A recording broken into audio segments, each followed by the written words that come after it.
Dale Allison is the Richard J. Dearborn Professor of New Testament Studies at Princeton Theological Seminary. He's a Matthean scholar. His 3-volume commentary on Matthew, that is co-authored with W.D. Davies, is the gold standard when it comes to commentaries on Matthew.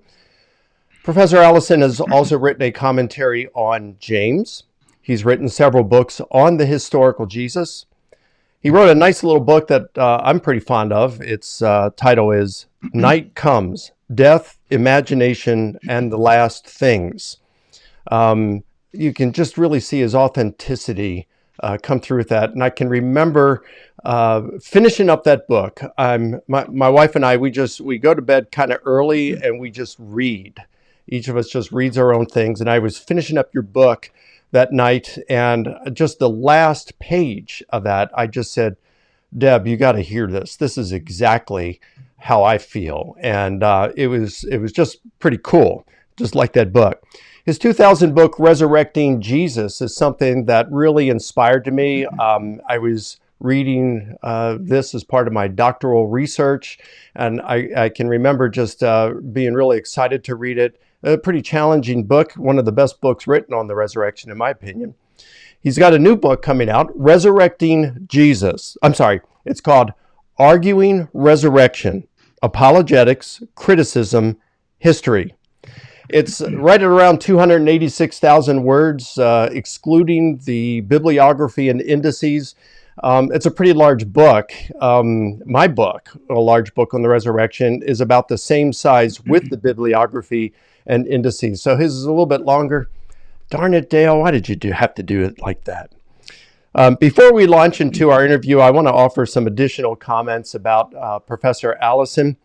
And I think if all the New Testament scholars in the world were polled and asked to name who they think, in their opinion, are the top 5 New Testament scholars in the world, I think the name Dale Allison would appear on those lists more than any others. He is a preeminent historian. His work is scholarship at its finest. Professor Allison is not an evangelical, so for those evangelical viewers, he may say some things that will be troubling to you. I want to confess that when he asked me to read his manuscript, and as I was going through the manuscript, there were some occasions in it that made me feel uneasy, theologically speaking. So we can expect some of these things, but he does back up his views well. And if you're a skeptic viewing this, you're not off the hook either, because he says some things that are going to make you feel uncomfortable, at least if you're open-minded to some things. One of the things I admire most about Dale is his authenticity, his honesty, his transparency about his beliefs, his views, his biases. And I have to admit that when I was reading through his 2005 book, I was already in a state where I just was, as a second guesser myself, and a triple guesser and quadruple guesser. I'm in this issue, which is one of the most important questions we can ask, whether Jesus rose from the dead. I was trying to harness my own biases, and I just found his book and seeing him doing the same. I just found that inspirational, because it's extremely rare to find a scholar, a historian these days, that recognize that they have their own biases, much less attempt to harness them and to give a fair-minded investigation. So it's a real privilege to have my friend here and to talk about his new book coming out, Arguing Resurrection. Professor Allison, welcome. Welcome. Hi, Mike. Thank you very much for your comments. You're too kind. Well, no, those comments are well-deserved, but thanks anyway. So, look, there's going to be a number of viewers who, if they're not New Testament scholars, are serious students of the New Testament, graduate students in New Testament studies. They may not be familiar with you. So tell us a little about yourself. I'm curious, tell us about your childhood. Where did you grow up, and what was your childhood like? So I was born and raised in Wichita, Kansas. Grew up in the 1960s. My parents were from small Kansas towns and grew up in the Depression.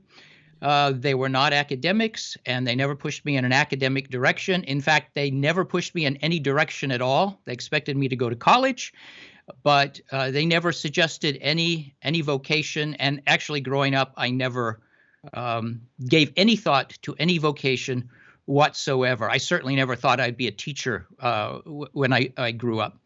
Anyway, I had an innocent, happy childhood, and I was thinking about this recently. I think the two most disappointing events in my childhood where I didn't make the seventh grade basketball team, and the St. Louis Cardinals lost the 1968 World Series to the Detroit Tigers. So that tells you how innocent and happy I was. I actually think I was just walking around in a sort of dream state for my early life. I was an average student, didn't make it to the accelerated classes till ninth grade, and I wasn't a reader until junior high school.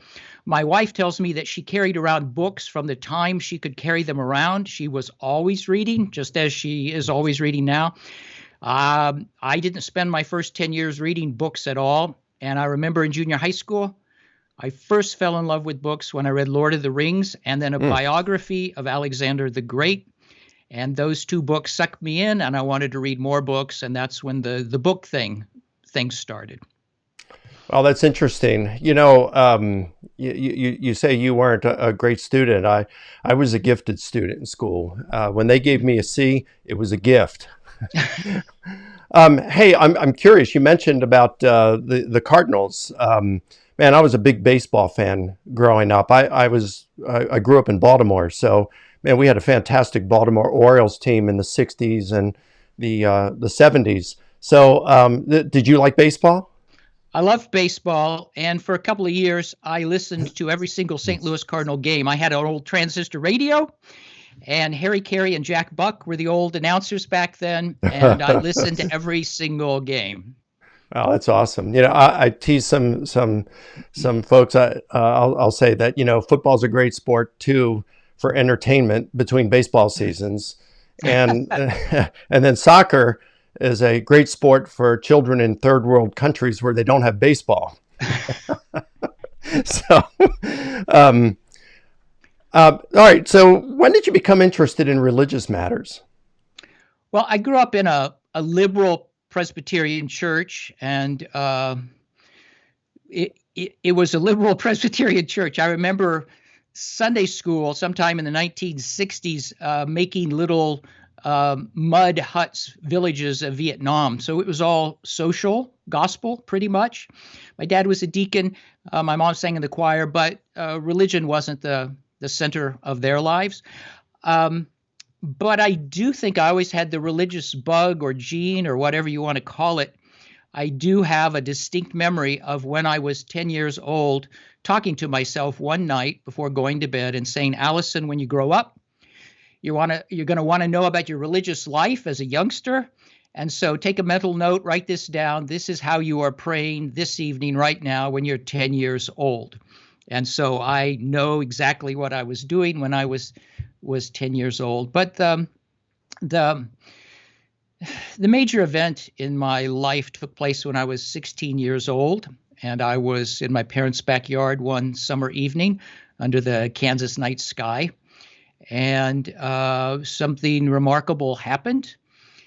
And I suppose people would call it a mystical experience, which means it's ineffable, which means I can't tell you anything about it and make any sense at all. But I did believe then, and I still believe now, that I ran into God or God ran into me in some way that has never happened before or since. And that turned my life upside down. And what I instantly started doing was talking to everybody about God, because that's the word that I had for this thing that had happened to me. And in my time and place, which is Wichita, Kansas, early 1970s, the only people who want to talk about God were evangelical Christians. So I actually did end up in a very conservative church for probably about a year or a year and a half, my senior year in high school and the very, very beginning of college. I didn't to use a term, fall away, but I didn't attend church very regularly after that through most of college and most of graduate school. I was just too busy doing other things. Wow. So when did you when did you decide you wanted to be a New Testament scholar for a career? And what led you to that decision? Well, when I went off to college, I really had no vocational goal, which is why I went to the state university just down the street. Look, here's what happened, Mike. When I began talking about God, um, my best friend, who was a skeptic and is still a skeptic today, began to ask me questions. He began to ask me questions about the Bible. How do you know anything in it is true? How could you believe in hell? How can you believe in a soul given what modern science says? What do you do about Genesis 1? And modern science, what do you do about all the religions of the world? Everybody believes different things, and so on. All the modern questions, the questions of the last 3 centuries, he began to ask me. And I didn't have the answers. And it was very soon the case that his questions were my questions and his doubts were my doubts. And my response to that, since I didn't have the answers, was to read. And I just read from that point everything that was relevant. So I started reading history. I started reading philosophy. I started reading modern theology. I started reading science. I started reading parapsychology and its critics. I just read everything I could get my hands on. And the only thing I wanted to do was figure things out. So when I went to college, I had no interest in anything except figuring things out. So when I got there, it was orientation day, first day of college. Somebody handed me a piece of paper and said, fill out your major and minor. I really didn't know what a major was. And he told me, and I said, well, I looked at the list. I said, well, I'll check philosophy and religion because I'll just keep doing in college what I've already been doing anyway. This will just give me a chance to keep reading. I really didn't think I'm going to be a writer when I grow up. I had no interest in teaching whatsoever. I had no interest in anything except learning and figuring things out. So that's what I was up to. And I had 2 majors, one philosophy, one religion. And when I was a senior in college, it was obvious I was going to graduate school because I had to just keep studying. What else are you going to do if you have no vocational goal? And my philosophy professors, who were all atheists, it was very difficult being a philosophy major at my school. They told me, you can't go off to graduate school and study religion. That's just a waste of time. There's nothing there. You need to go major in philosophy and study epistemology. But I don't know.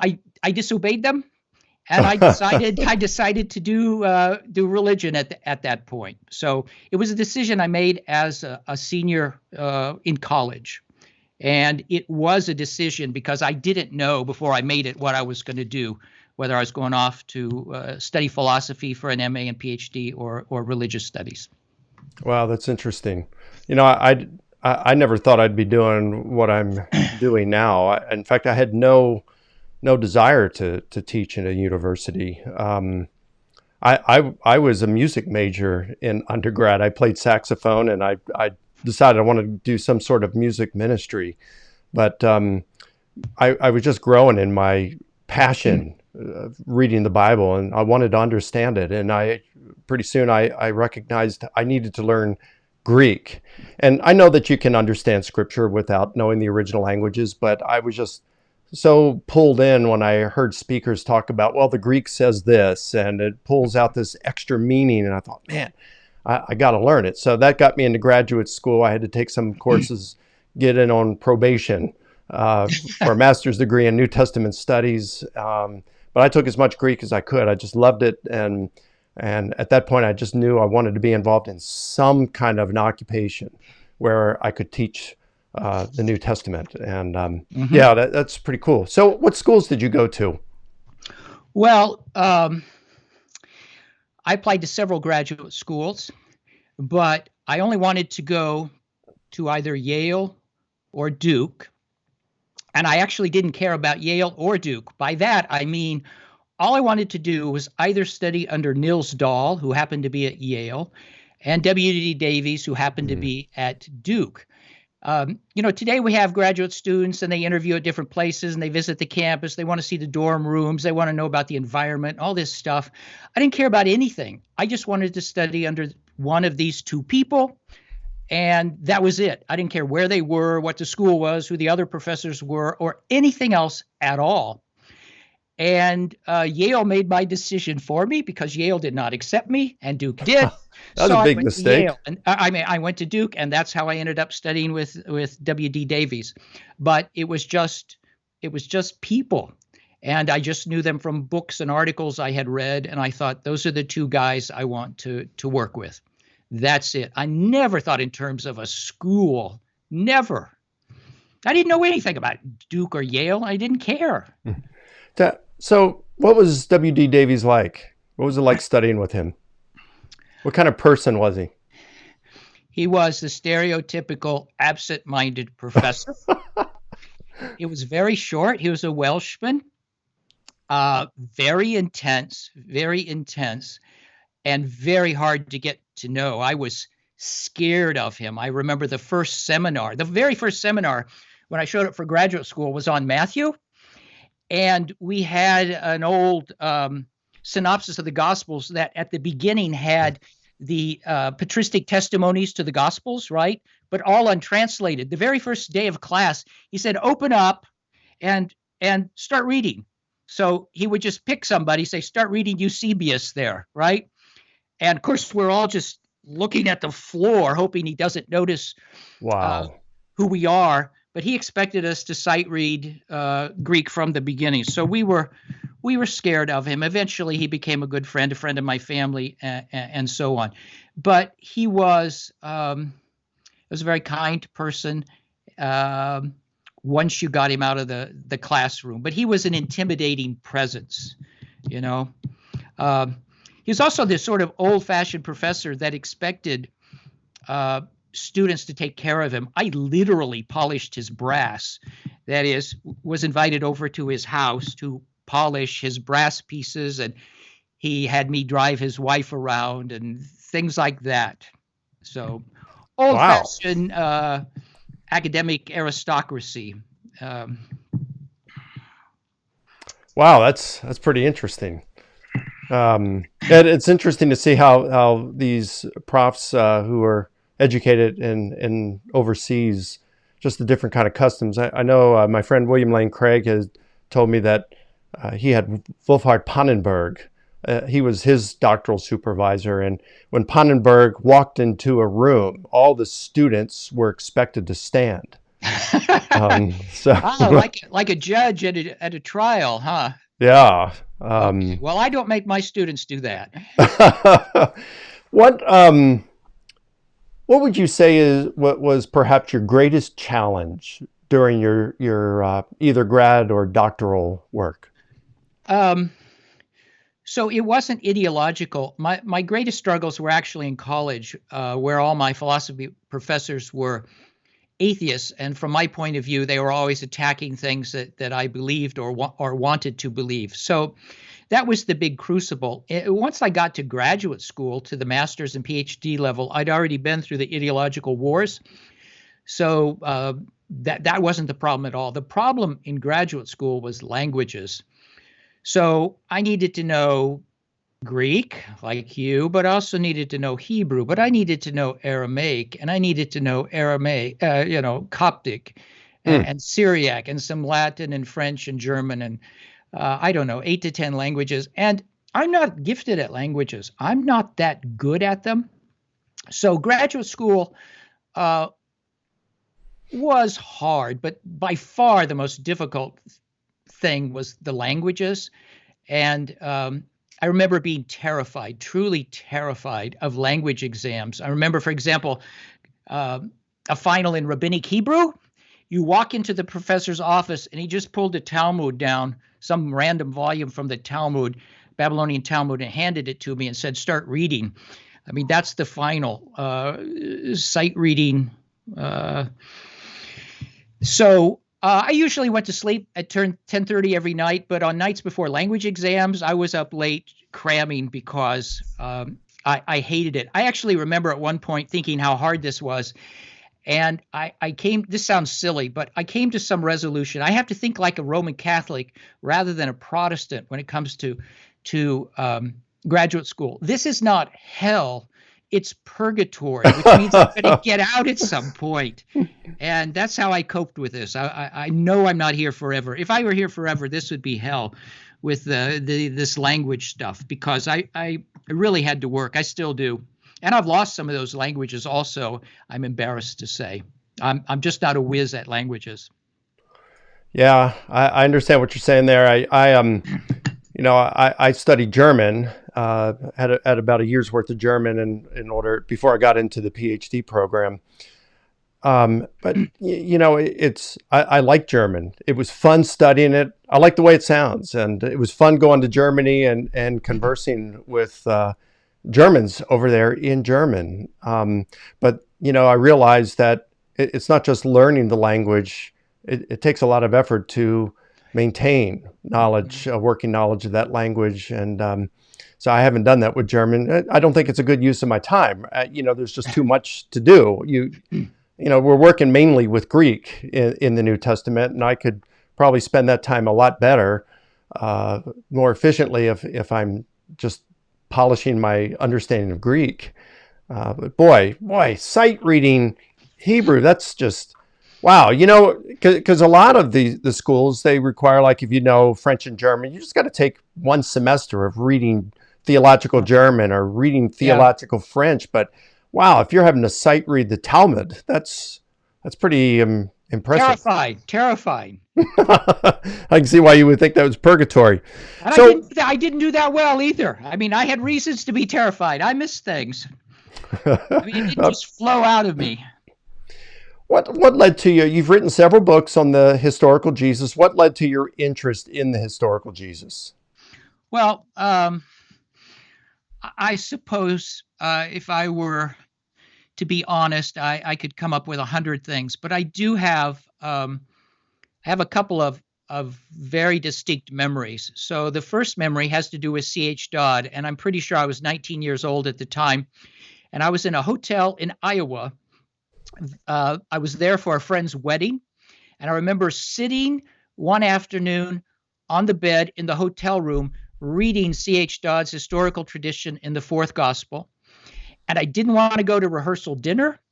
I wanted to sit there and keep reading this book, which totally fascinated me. By that time, I had enough Greek that I could follow that. And as I held that book in my hands, I remember thinking, this is what I want to do when I grow up. I want to write a book like this. So that book really captured me. Also, I have a second memory, and this has to do with Joachim Jeremias, but also a German scholar, Theodor Zahn. So one summer, now this was either the same summer, so I'm either 19, or the summer before, I'm 18. And I had a job that summer at an apartment complex where I moved a giant apartment complex, and I moved sprinklers. So you move one sprinkler, then the next one, you move all the sprinklers. By the time you're done, you start over and move the first one again. So all day long, all you're doing is moving sprinklers. And so I had all day long just to think, because it's a pretty mindless task. And I remember fantasizing. At that point, I had read Jeremias' New Testament Theology, Volume 1, The Proclamation of Jesus. And I remember fantasizing, when I grow up, I want to write a book on Jesus like Jeremias, and I want to write a commentary on Matthew like Theodor Zahn. And I look back at that little 18-year-old or 19-year-old kid and think, this doesn't really make any sense. I was just fantasizing. I was just dreaming. Somehow it happened. But again, it was simply running into these fascinating figures. By the way, I really did read Albert Schweitzer in high school. That didn't grab me, but Dodd really, really grabbed me from the beginning, and a lot of Jeremias grabbed me from the beginning. So that's how I suppose I got into this. Wow. Now, you've had quite a distinguished career as a New Testament scholar. You've written quite a bit. What book would you say you're most proud of, that you're most pleased with? Bracketing this one that's coming out in a few months, which one do you like the most? So I can't give you a straight answer to that. A lot of people, when they think about me, think about my Matthew commentary. When I think about myself, I never think about my Matthew commentary. So I wrote the first, it's a 3-volume commentary, and I wrote the first volume in my 20s, and then I wrote the next 2 volumes in my 30s. So I sometimes jokingly tell people the first volume, at least, is a piece of juvenilia. And certainly if I were to write those things again, they would be very different because I've learned so much. So I don't have a favorite book, but what I did realize recently looking at my books, and I just got a Festschrift, so that was the occasion to reflect and think about, where I've been and all that sort of thing. And I don't have a favorite book. What I really think, if I'm honest, and I was looking at my books lined up while I was thinking about this, my last 6 books are my best books. And the reason is the older I get, the more I know. So the more knowledge I'm able to bring to things. I also believe that as I've gotten older, I've become a better writer, and being a writer is really important to me. I don't like reading New Testament scholars who pay no attention at all to their style or to their sentences. So as I get older, I think I know more. Or I know more.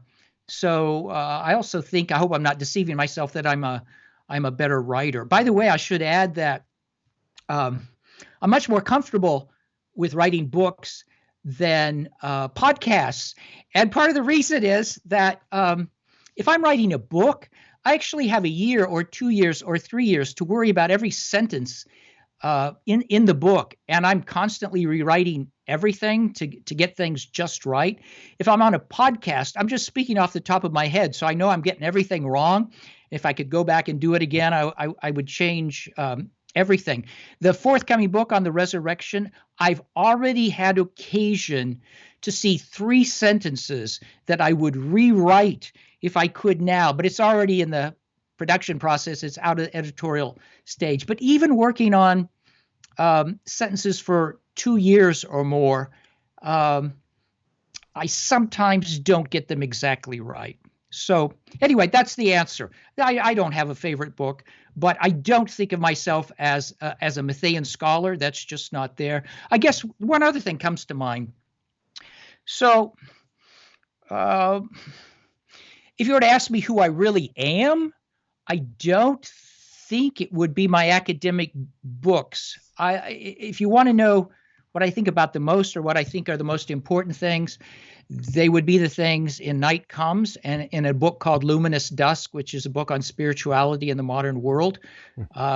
Those are the 2 books that are dearest to my heart, that I recognize myself in more than anything else. As a scholar, sometimes you can just get involved in doing puzzles, kind of like a crossword puzzle. Sometimes, some of the scholarly stuff.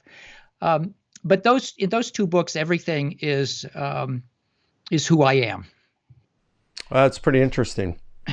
I can certainly sympathize with the one thing you said about the books. You have a lot of time in order to ponder over how you're going to say something, whereas in a podcast or even in public speaking, sometimes you wish you could have said it a little differently.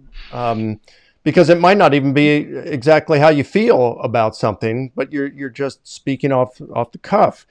I know there have been occasions when someone has said, "You said this in this certain lecture that you did at this conference," and it's like, well, I couldn't have, because I don't even believe that, And it's like I go back and I watch the video, and it's like, wow, I did say that.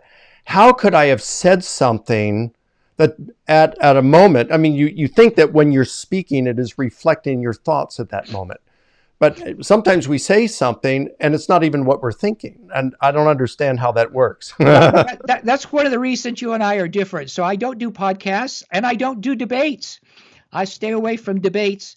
I prefer, if possible, just to stick with the written word, or as much as possible. Yeah, well, I can appreciate that and the reasons for it. Okay, so you're interested in the topic of Jesus' resurrection. You've written on many subjects, but why this one? Why the resurrection? Well, so first of all, the obvious reason is it's central um, to Christian faith. And once I began in high school reading modern theology and modern biblical criticism, I realized that this was a controversial question. People had different answers about the empty tomb, different answers about the appearance traditions. Um, so it became an area for me of doubt and questioning. I do remember in high school and early college reading a lot of apologetical works on resurrection, especially some of the older ones like Sparrow Simpson and um, James Orr, and not being satisfied with them. That is, they didn't convince me, even though I was inclined to agree with them. I'll tell you what really did it for me. What ultimately lies behind this book. So in college, when I was dealing with my philosophy professors, I found a lot of help in Wolfhart Pannenberg, and I read everything that he had written. And at some point in college, my second or third year, I remember reading Jesus, God, and Man. And there's a famous section in there where he discusses the resurrection, and he claims to show that it happened or that it's probable on almost purely historical grounds. And I remember reading that section for the first time and coming to the conclusion, this is a very vivid memory. And I put the book down and I stood up and I said to myself, what the heck did he just do? Did he really do what he claimed to do? If so, this is astounding, but maybe he didn't. And so I was in the middle of college. I didn't have time to investigate this full time, but I thought someday I'm going to come back to this, and I've got to think this through. So in my doctoral dissertation, I did have a paragraph, maybe 2 paragraphs on this topic. I just touched it briefly, had some preliminary thoughts. And then 2002, 2003, I got an invitation to North Park. Scott McKnight was there at North Park back then. And I thought, well, let's just do it. So I'll make the lectures on resurrection. And I gave these public lectures on resurrection with the intention of turning them into either a book or a very long chapter in a book, which is what happened. So ultimately, I think it was reading Pannenberg and not knowing what to make of him that really got me intensely interested in this subject. Wow, I like Scott. He's a good guy. Well, man, this has been fun. So I think what I'm going to do, we'll stop here, and we'll cover some more about your book in the next interview, the next episode. So thanks a bunch, Dale, and yeah, we'll break this up into a couple of parts. So this has been interesting stuff to learn about your past and your childhood, what led you into this, and study about the historical Jesus and the resurrection. So thanks for joining me today. Thanks, Mike.